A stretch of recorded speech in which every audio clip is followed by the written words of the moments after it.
Danielle Guilday is sitting next to me, one of our associate producers, and I wanted to get a guest on. Yes. Who had been to a Bernie party last night, because the Bernie parties happened while I was doing a television program. We tried to play a piece of it on TV last night, and it happened, and Bernie spoke so briefly. We went to him at 7:45, and it was a woman talking about how we all got to organize. And then so we picked up Larry Cohen, was that his name? Yes. The SEI, or the telecommunications workers? Yep. Ex-president. But so you and Shano were at a house party last night. Tell us about it. We attended a house party for Bernie in Hyattsville, Maryland, which is, our hometown. It was one of the smaller venues, according to what I'm seeing on Twitter. There was about 30 people there, and gracious hosts, Steve and Tiffany, who were wonderful, opened their home to Bernie supporters and people also who wanted to learn more about Bernie, and the passion, the energy of a relatively small crowd was infectious. That everybody was having a great time. The crowd ranged literally from somebody who was still in high school, just about to turn 18, and it would be their first election to vote, and Bernie has excited them enough that they are already getting involved, all the way up to retired folks, probably 70s, 60s, 70s, maybe.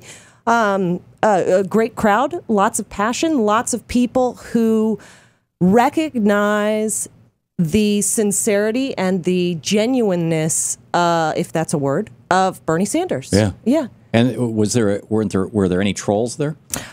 I suspect there was. I don't want to say for sure, because I certainly wouldn't want to label somebody as such without proof. Well, you're pretty good at your troll detector is pretty good. I mean, you screen the phone lines here, and I do have a little experience picking up. Experience. Yeah, the questions tend to always use the same wording, very coached, very practiced. And there was somebody that Shane and I both got a similar read from, and we got in the car afterwards and said, "Do you think that was a Hillary supporter? Do you think that was maybe a Republican or somebody in disguise?" And because he just wasn't there to be supportive of Bernie. Right, and not everybody was. There were people who, but they were honest and said, hey, it's the beginning of the election cycle. I want to be informed and involved, and I want to know who I'm voting for. Right. And so they were there to find out. And that's a wonderful thing.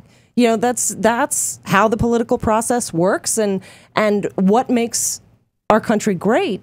But they were open, and they were cool. Completely honest about it, versus somebody who had really convenient questions. We have a couple of callers, yes, who about this topic, about yes, Bernie parties. So let's pick them up and engage them. Elaine, listening on KBAI yes, in Bellingham, Washington. You hosted a Bernie party last night? Yes, I did. Can you hear me all right? We hear you fine. You can hear him? Yep. You hear her? Okay. Yeah. Okay, great. Yeah. So we had 15 people at the party, 8 of whom I had never met before. It was wonderful. We had a man who was an expat, a French man who actually met Bernie twice, who had been a mayor of a small town in France. We had a woman who was an Occupy activist. We had a man who was a political scientist, or I'm sorry, they call it. He was a PhD in political science. Yes, mm-hmm. And so we just had a number of really intelligent, really neat people, all activists, and the outcome of the party was we all decided that we would get each other's email addresses, and we would meet every month to try to get Bernie elected. Same here. And I want to put this. I want to put this out there. BernieSanders.com/work if you want to volunteer and get involved. Cool. Yeah, or you could text 82623 if my dyslexia said those numbers, and it'll send you the form to fill out. Yeah, and text the word work. Yes. Yeah. Elaine, thank you for that. Diana, watching Free Speech TV in Agora Hills, California. You're on the air and with Thom and Danielle. Yes, thank you, Thom. Great show so far today. I mentioned to Danielle that I went also to a very passionate house party for Bernie yesterday. people came from outside of really the neighborhood and a 25-mile radius, which was interesting because people talked about wanting to get a read about what other people were thinking outside of their neighborhood. Mostly science and medical professionals, retired people, real estate professionals, educators, movie industry professionals. So it was 25, 26 people. There was a couple there that had traveled to Phoenix to take their 11-year-old daughter, who is very politically active, and came because she is interested in politics, so that bodes well for the future. They loved listening to Bernie in Phoenix. Now, people are angry, Tom. I thought my college students were radical. These people age range from 30 to 70. They're extremely agitated about the condition of our country today. I was stunned. They're more radical than my college students. And these are professional people. They're comfortable. These people would not necessarily be out in the streets marching, but they're adamant about supporting Bernie. They're angry at President Obama for not jailing any CEO banksters. They're very angry about the TPP, the future of food quality. Again, being science people, they were very well informed about what the TPP bodes in terms of food quality.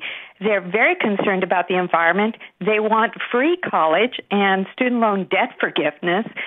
Fascinating group. And here's what I was really shocked about: how angry they are about conventional corporate Democrats pushing Hillary on them. The word hate came up. The word evil came up. This is what I'm talking about. This is, we've got to be careful of the circular firing squad here, Diana. Well, these people don't listen to you, Tom, yeah, and they did. Because I asked them. I said, well, if she gets elected, she wins the primary, are you going to be voting or working for her? I was just going to ask that question because I've been listening to you this summer. Yeah. And they said, no, they're voting for Jill Stein.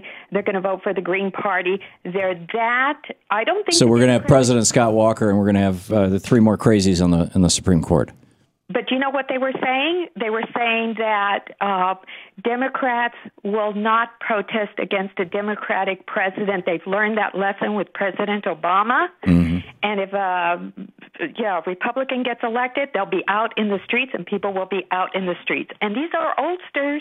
These are professional working class. It's a scenario that may play out, Diana. And I didn't catch this morning, but I was because I had a 7 a.m. appointment to get my root canal second half of it done this morning.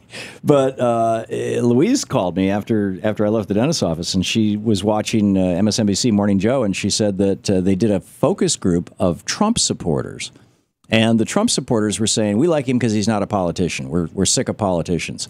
And I don't think Bernie is viewed as a politician. I think he's viewed as a statesman, or certainly as a political outsider.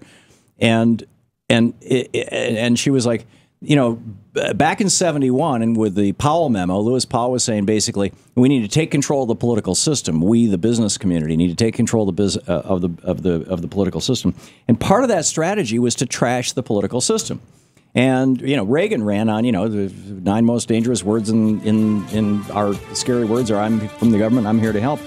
They have destroyed or ruined much of our government. They've paralyzed the rest of it, and now people are, I think they're fully awake to that. Diana, thank you for the call.